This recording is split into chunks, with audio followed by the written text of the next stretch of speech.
संसार वृक्ष का वर्णन भगवान श्री कृष्ण अर्जुन को कर रहे हैं। इसका जो मूल है वो ऊपर है। संसार वृक्ष कैसा है? उल्टा है। इसका मूल तो ऊपर है और इसकी जो शाखाएं हैं वो नीचे आ रही है। ऊर्ध्वमूलमधः शाखा। और ये संसार वृक्ष कैसा है? अश्वत्थम। स्व माने कल।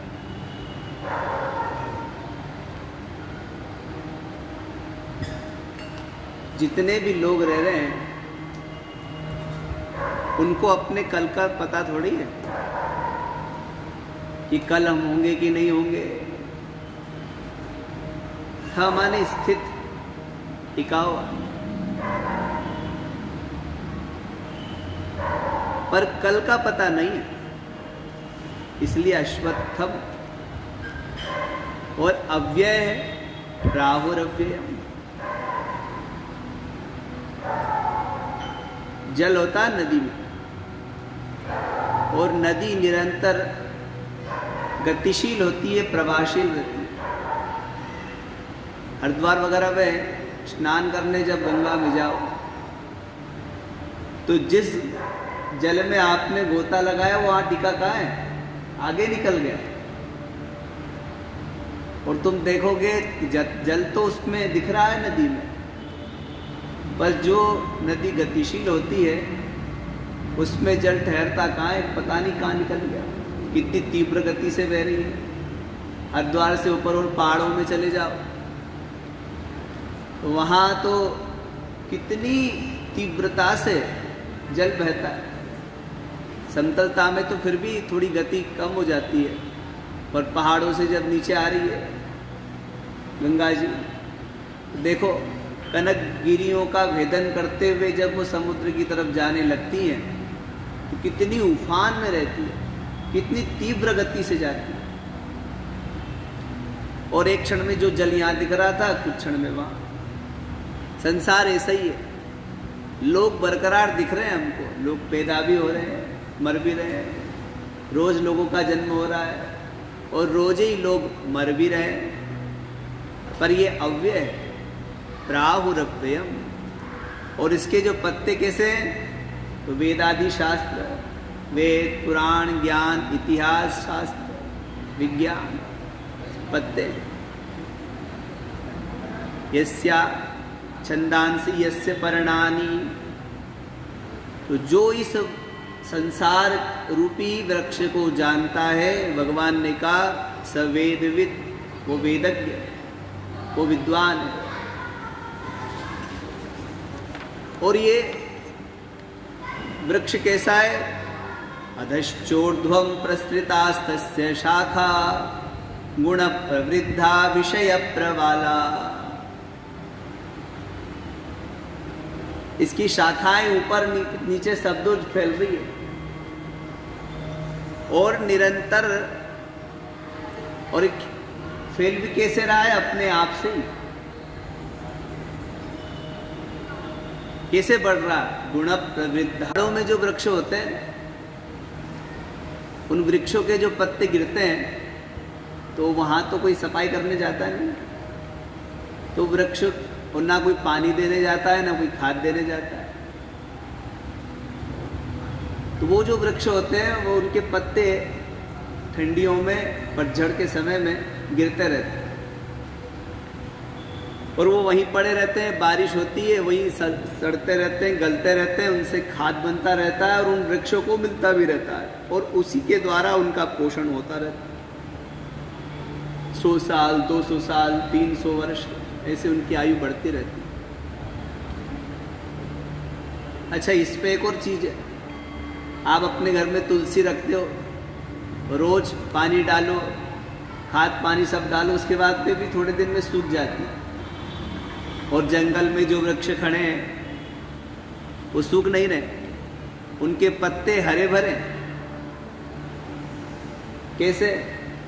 क्योंकि वो किसी के भरोसे नहीं है, भगवान भरोसे है। और तुलसी हमारे भरोसे इसलिए सूख जाती है, 2 दिन पानी नहीं डालो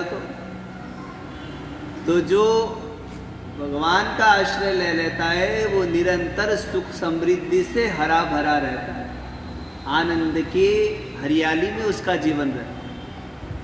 हमारे हृदय में अगर हरि बस गए तो निरंतर हमको हरियाली माने सुख आनंद ये सब दिखता रहेगा। और हृदय में यदि विष भर गया तो जब भी दिखेगा दुख ही दिखेगा। दुख जीव को क्यों होता है? क्योंकि जीव प्राणी किसी दूसरे के ऊपर आश्रित होता है। और अगर हम भगवान के चरणाश्रित हो जाए तो फिर दुख नहीं होता। भगवान अपने भक्तजनों को दुख की प्राप्ति नहीं होने, अपितु वो ऐसा काम करते हैं, ऊपर ऊपर हमको दुख तो दिखता है, कथाओं को पढ़ो भक्तों की तो पता लगता है कि कितने महान कष्ट उनके ऊपर आए, बहुत दुख हुआ। मीरा का जीवन देखो तो उन्होंने विष पिला दिया और कई तरह के दुख दिए, परंतु वो ऊपर से दुख होने के कारण भी अंदर से वो दुखी नहीं थी। मीरा अंदर से कैसी थी? सुखी। और कुछ लोग होते हैं ऐसे जो बाहर से तो बड़े सुखी दिखते हैं पर अंदर से उनका ढोल की पोल, जितनी बड़ी ढोल होती है वो अंदर से उतनी पोली होती है। ढोलक छोटी होगी तो पोल छोटी होगी, ढोलक बड़ी होगी तो पोल भी बड़ी होगी। कहावत है जितनी बड़ी ढोल होगी उसकी उतनी बड़ी पोल। तो बाहर से तो वो सुखी दिख रहा है पर अंदर से वो दुखी है। कई लोगों के पास में साधन सामग्री संपूर्ण होती है, उसके बाद में भी बाहर से सामग्री दिखने के बाद भी अंदर से वो दुखी है, अंदर से शांति नहीं। इसीलिए भक्त लोग कहते हैं कोई तन दुखी कोई मन दुखी, कोई धन बिन रहत उदास, और थोड़े थोड़े सब दुखी, सुखी राम के दास। कोई ना कोई दुख सबको है। और वो दुख इसलिए भी कि उसने उसके द्वारा किसी को दुख दिया हो। आपने किसी को मानसिक पीड़ा दी होगी तो परिणाम में आपको मानसिक पीड़ा ही मिलेगी। आपने किसी को शारीरिक कष्ट दिया, परिणाम में शारीरिक कष्ट मिलेगा। अगर आपने किसी को वाचिक कष्ट दिया तो परिणाम में वाचिक कष्ट मिलेगा। इसलिए अपना जीवन कैसा होना चाहिए? ये भारत भूमि बड़ी धन्य भूमि है, क्योंकि इस भूमि पर अनेक महापुरुष अवतरित हुए, बड़े बड़े विचारक आए, दार्शनिक आए। उन्होंने अपने विचार से, अपने ज्ञान से समाज को एक शिक्षा दी, एक दिशा दी। उन विद्वानों ने लक्षणा के माध्यम से, दृष्टांतों के माध्यम से, अनेक सहारों के माध्यम से हमको आत्मसात करवाने की कोशिश करी। हमको अपने आप से हम क्या हैं इसका ज्ञान करवाया। उन्हीं महापुरुष वो में से कई महापुरुष हुए। एक महापुरुष ने कहा कि जीव के परलोकी कहाँ से आया है, कैसे पता लगता है? भाई यहाँ जो कर्म कर रहे हैं उसके अनुसार हमको परलोक का पता लगता है कि अगर हमने अच्छे कर्म किए तो अच्छे लोक की प्राप्ति होगी, और अगर अशुभ कर्म किए तो नरकादि की प्राप्ति होगी। ये तो हमको यहाँ पता चल जाता है कि यहाँ शुभ कर्म करो तो शुभ लोक की प्राप्ति होगी, अच्छे लोगों की प्राप्ति होगी, सुखमय जीवन होगा, स्वर्गादिक लोगों की प्राप्ति होगी। और अशुभ कर्म करने से पाप के चलते नरकादिक की प्राप्ति होगी। यहाँ तो पता चलता। पर जीव कहाँ से आया, स्वर्ग से उतरा है कि नरक से, कैसे पता लगे? देखो बड़े बड़े विचारक उन्होंने विचार करके रखा कि ये भी पता चल जाता है कि नरक से आया कि स्वर्ग से, कैसे पता लगा? ऐसे किसी को बोलते मत रहना कि तुम ऐसे लक्षण है इसलिए तुम स्वर्ग नरक से आए। सिर्फ ज्ञान अपने लिए कि अगर हमारे अंदर वो गुण आ रहा है तो हमको पता रहना चाहिए कि हम कहाँ से उतरे, स्वर्ग से या नर्क से। तो नर्क से उतरने वाले व्यक्ति का लक्षण शास्त्रकारों ने कहा, अत्यंत कोप कटुका च वाणी, नीच प्रसंग कुलहीन सेवा। जो नर्क से आया उसके लक्षण ये है कि उसकी वाणी अत्यंत कर्कशा होती है। जब भी मुंह खोलेगा चुभने वाले ही शब्द बोलेगा, जब भी बोलेगा तो चुभने वाले शब्द बोलेगा। अत्यंत कोप, और छोटी छोटी बातों में गुस्सा करेगा, क्रोध करेगा। छोटी छोटी बातों में अगर हमको गुस्सा आ रहा है, क्रोध आ रहा है, अकारण, कुछ लोग होते हैं उनको अकारण ही गुस्सा आता है, क्रोध आता है। तो अत्यंत कोप और अति कटु वाणी। इसलिए वाणी ऐसी होना चाहिए जो मधुर हो, और ऐसी वाणियों की दुखी आदमी सुने तो उसको सुख की प्राप्ति हो जाए। ऐसी वाणी बोलिए मन का आपा खोए, औरन को शीतल करे आपो शीतल होए। और छोटी छोटी बातों में गुस्सा करे और कटु वचन बोले। चाणक्य ने कहा है कि कुछ दोगे तो मिलेगा। तो तुमको कोई दान करने के लिए कहे तो तुम कहोगे भैया हम पे ही नहीं, हम कहाँ से दान करेंगे। तो ठीक है भैया, तुम पे नहीं है, साधन नहीं है, इसलिए दान नहीं कर सकते, पर एक चीज तो है। वो क्या है? वो है वाणी। देखो 84 लाख प्राणी है, और मनुष्य जो योनि है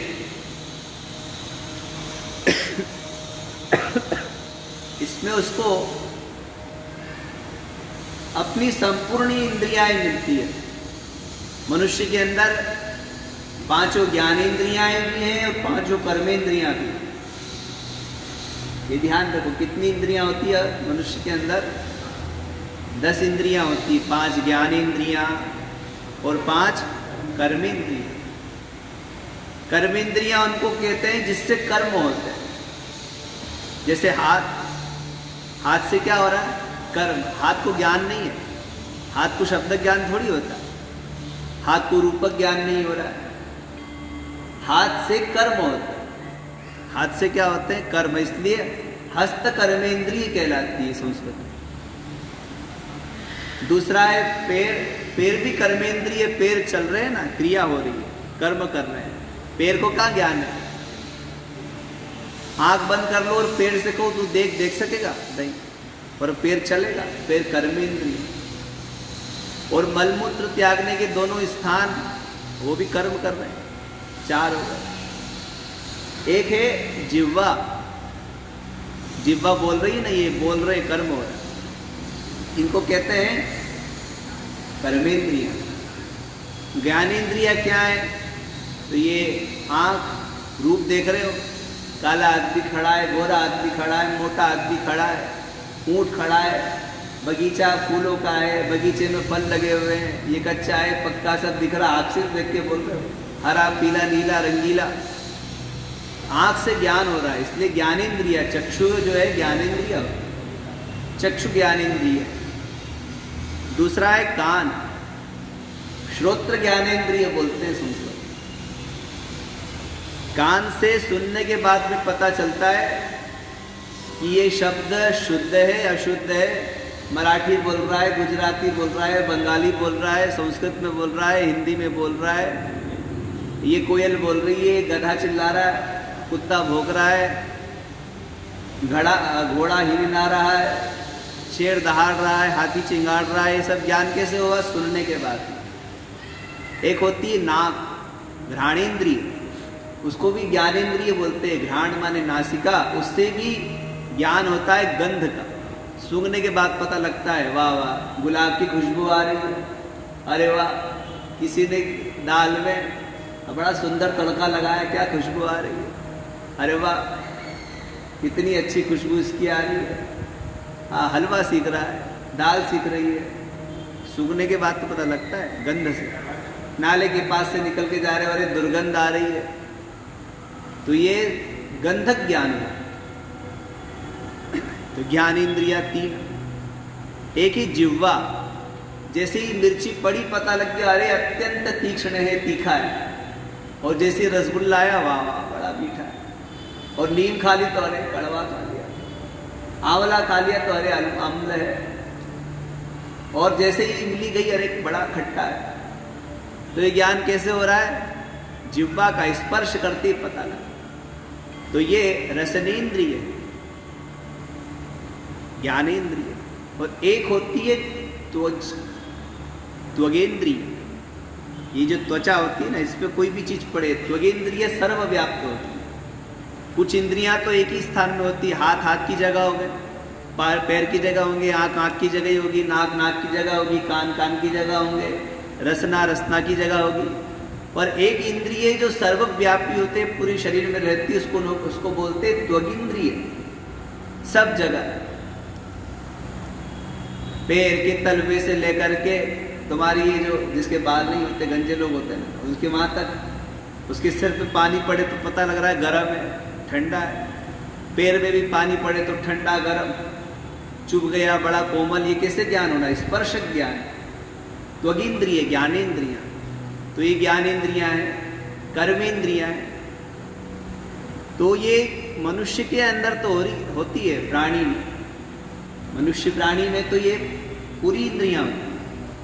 पर 84 लाख में अन्य इंद्रियों, अन्य योनियों में इंद्रियां नहीं होती। किसी में आंख नहीं है, किसी में पैर नहीं है, किसी में हाथ नहीं है, किसी के मलमूत्र द्वार नहीं होते। चमगादड़ जो होता है उसके मलमूत्र द्वार नहीं होते। चमगादड़ की ये विशेषता होती कि जहां से खाता है मल का त्याग भी मुंह से ही करता है।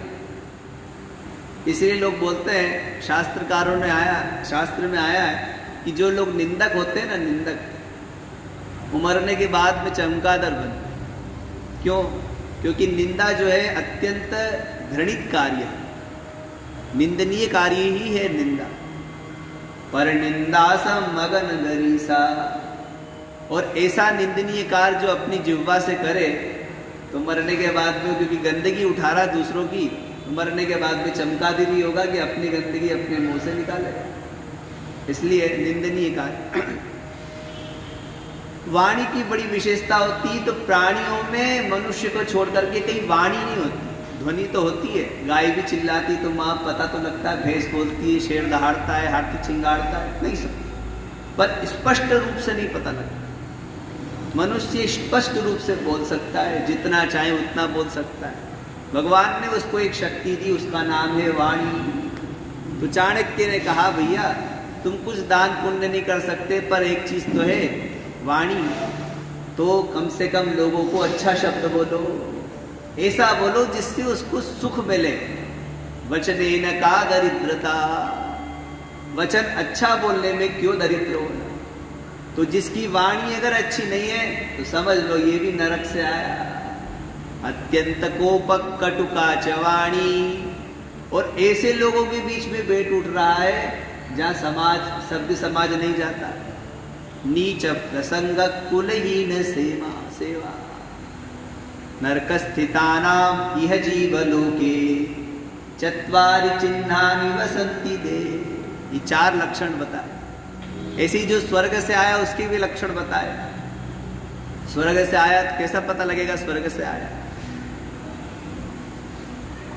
स्वर्गस्थितानाम इह जीवलोके चत्वारि चिन्हानि वसन्ति देहे।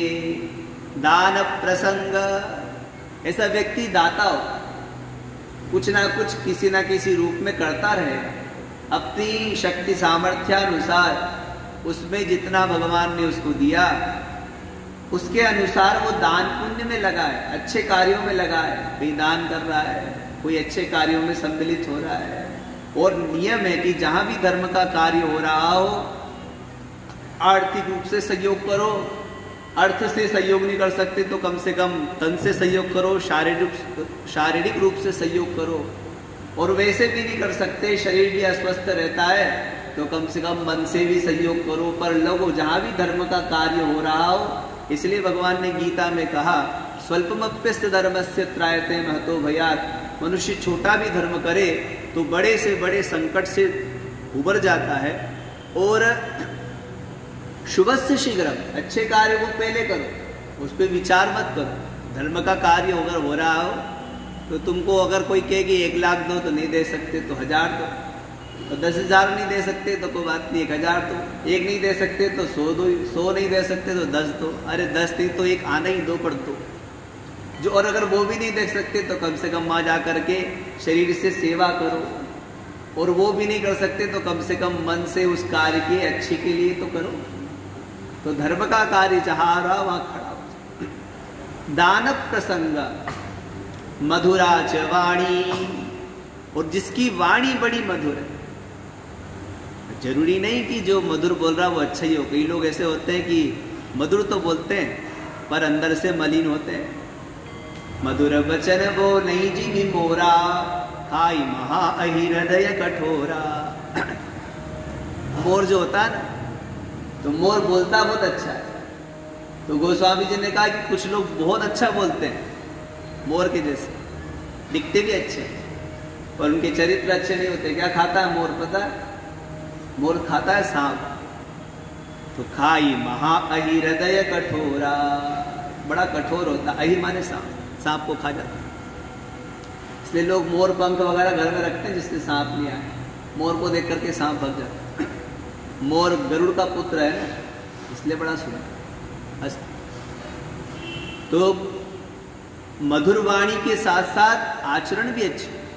तो दान प्रसंग जो होगा उसकी वाणी बड़ी मधुर होगी, बड़ा विनम्रशील होगा। जीवन बड़ा विनम्रशील होना चाहिए। गुरुजनों के प्रति हमारा जीवन कैसा होना चाहिए, माता पिता के प्रति हमारा जीवन कैसा होना चाहिए, हमारा बर्ताव कैसा होना चाहिए, हमारी सम आयु समान आयु वाले जो हमारे मित्रगण आदि हैं उनके साथ हमारा व्यवहार कैसा होना चाहिए, और जो छोटे अबोध बालक है उनके प्रति हमारा भाव कैसा होना चाहिए, और जो सामान्य जन है उनके प्रति भी हमारा भाव और हमारा व्यवहार कैसा होना चाहिए। कि शास्त्र हमको बताता है। भगवान राम के चरित्र को उठा के देखो तो ये संपूर्ण व्यवस्थाएं भगवान राम के जीवन में दिखती है। भगवान राम जब युद्ध करके पुनः अपने धाम पर आए, अयोध्या धाम में, तो बंदर भालुओं ने कहा महाराज हम भी अयोध्या देखना चाहते हैं। तो पुष्पक विमान था, वो तो मन की गति से चलने वाला था, और वो पुष्पक विमान उसमें कोई ऐसी व्यवस्था थोड़ी थी कि 60 सीढ़ी होगी, इतने लोग बैठेंगे, इससे ज्यादा नहीं। अरे वो तो पता नहीं कितना मंजिला था, जितने चाहे उतने लोग उस पुष्पक विमान में आ सकते। और बंदर भालुओं की सेना तो असंख्य थी, वो सब उस पुष्पक विमान में बैठ गए। और उन्होंने सब ने कहा हमको भी दिया, हमको भी अयोध्या जाना, हमको भी अयोध्या जाना, हमको भी, सब बैठ गए। भगवान ने कहा भाई एक भी नहीं रहना चाहिए, सबको ले चलो। पुष्पक विमान उड़ा और पहले किष्किंधा उतरा, क्योंकि पुष्पक विमान में माँ सीता बैठी तो विमान में जितने बंदर भालू थे उन्होंने कहा हमने तो जानकी जी का दर्शन कर लिया, अब किष्किंधा वासियों ने चूंकि जानकी जी का दर्शन नहीं किया तो इन सबको भी भगवती का दर्शन होना चाहिए, माँ जानकी का दर्शन ये लोग करें, उसके बाद में फिर पुष्पक विमान अयोध्या जाए। तो पुष्पक विमान किष्किंधा धाम में उतरा। अब वहां की बड़ी विचित्र कथा आती है। जैसे ही पुष्पक विमान उतरा तो सब किष्किंधावासी माँ जानकी का दर्शन करने के लिए आए और देखने लगे वाह क्या अनुपम सौंदर्य है माँ का, क्या सुंदर चरण, क्या सुंदर आंखें, क्या सुंदर कान, ओह माँ की शोभा तो अनुपम है, अद्वितीय है, कोई वर्णन नहीं कर सकता। इतना सुंदर अनुपम सौंदर्य देख करके वो सारे किष्किंधावासी बड़े प्रभावित हो गए, अपने जीवन को धन्य मानने लगे कि वाह उद्भव स्थिति संहार कारणीम क्लेशहारिणीम, जिसकी एक भ्रुकुटी विलास से संसार उत्पन्न हो रहा है, संसार की स्थिति है और संसार का लय हो रहा है, उन श्री जानकी जी को आज हम लोग देख पा रहे हैं। भगवान राम के साथ में माँ जानकी की शोभा अनुपम दिख रही है। फिर किष्किंधा से पुष्पक विमान अयोध्या आया, तो बंदर भालू तो ऐसे ही थे। भगवान राम ने सबको शिक्षा दी, देखो ये सभ्य समाज है, मैं जैसा बताऊं वैसे ही समाज में जाना। भगवान राम आए और तिथि निश्चित हो गई कि इस तिथि के दिन भगवान राम का अभिषेक होगा। तो राज दरबार लगा, भगवान राम दरबार में आ रहे हैं, तो उनके साथ पे बंदर भालू भी आए। बंदर भालुओं ने भगवान से कहा कि हमको आपका दरबार देखना है। भगवान ने कहा तुम अशिष्ट लोग हो, तुमको पता नहीं तुम्हारे अंदर अत्यंत चंचलता, बंदर में चंचलता बहुत होती है। बंदर अत्यंत चंचल जीव कहलाता है। बंदर एक क्षण के लिए भी स्थिर नहीं हो सकता। वानर जो होता है, इसलिए कई शास्त्रकारों ने कहा कि अगर बंदर एक तो ऊपर से और वो शराब पी ले और उसको बिच्छू डस ले और बचा कुचा उसके अंदर भूत उतर जाए, यद्वा तद्वा भविष्यति, वो क्या क्या उत्पाद करेगा कह नहीं सकते। मरकटस्य सुरापानम, एक तो मरकट और दूसरा ऊपर ने उसने ऊपर से पी ली शराब, और तत्र वृश्चिक दंशनम, और उसको ऊपर से बिच्छू ने काट लिया तो जहर और चढ़ गया, और थोड़ा सा हृदय बचा था, तन्मध्य भूत संचार उसके मध्य में भूत उतर गया। यद्वा तद्वा भविष्यति, क्या क्या नुकसान करेगा कह नहीं सकते, क्या उपद्रव करेगा। तो भगवान ने कहा तुम वानर लोग पता नहीं क्या उपद्रव करोगे। तो उन्होंने कहा नहीं, हम आपके साथ बड़ी सत्यता, आपके साथ इतने दिन रहे तो आपका कुछ ना कुछ असर तो आएगा। जिसके साथ में हम रहते हैं उसके गुणधर्म हम में उतरते हैं। अगर हम नहीं उतर रहे, या तो हम उसका संग हमको नहीं मिल पा रहा, या हम उस तरह से उसको ग्रहण नहीं कर पा रहे, कहीं ना कहीं कमी है, उस कमी को पूरी करना चाहिए। जिसके साथ में रह रहे उसके व्यवहार के, उसके गुण के धर्म हमारे अंदर आते हैं। भगवान राम उनको लेके गए, उन्होंने पूछा वानरों ने, ये दो जने कौन बैठे। भगवान राम का सिंहासन लगा, उसके ऊपर दो सिंहासन और थे, भगवान राम के सिंहासन से भी ऊपर। तो दो ऋषि बैठे हुए थे, एक का नाम विश्वामित्र, एक का नाम वशिष्ठ। तो वो वानरों ने पूछा ये आपके भी सिंहासन से ऊपर सिंहासन कौन है। तो ने कहा हमारे गुरु महाराज, उनका सिंहासन। तो ये क्या है। तो ये भगवान राम ने कितनी सुंदर बात कही। उन्होंने कहा ये दोनों हमारे कुलगुरु हैं, और इन्हीं की कृपा से इस रणभूमि में जितने राक्षस मरे ये इनकी कृपा थी। हम तो केवल निमित्त मात्र थे, हम तो खड़े हो गए। इन्होंने अपनी दिव्य दृष्टि से हमको देखा, इनके देखने मात्र से उन राक्षसों का संहार करने की क्षमता मुझ में आई। ऋषियों ने पूछा राम किसको ले आए, ये कौन है बंदर वालों। तो उन्होंने भगवान राम ने कहा कि भगवान ये मेरे सखा है। भगवान राम के साथ परिचय दे रहे हैं, ये मेरे सखा है। कोई दूसरा होता तो क्या बोलता है, सब मेरे सेवक है। भगवान राम कह रहे हैं ये मेरे सखा है, और ये इतना मुझसे प्रेम करते हैं कि इन्होंने अपने घर का भी त्याग कर दिया, सब तक मेरे लिए सब बलिदान कर दिया। भगवान राम का जीवन उठा के पढ़ो, आदर्श जीवन में होना चाहिए तो राम जैसा होना चाहिए। और जीवन जीना एक बार जरूर जीना चाहिए। होता है ना, लोग बोलते हैं ना, कोई प्रतिज्ञा करते हैं कि जीवन में ये काम मैं एक बार जरूर करूँगा। ऐसे ही जीवन में ये भी प्रण होना चाहिए कि एक बार भगवान राम की तरह जीवन जरूर जीऊँगा।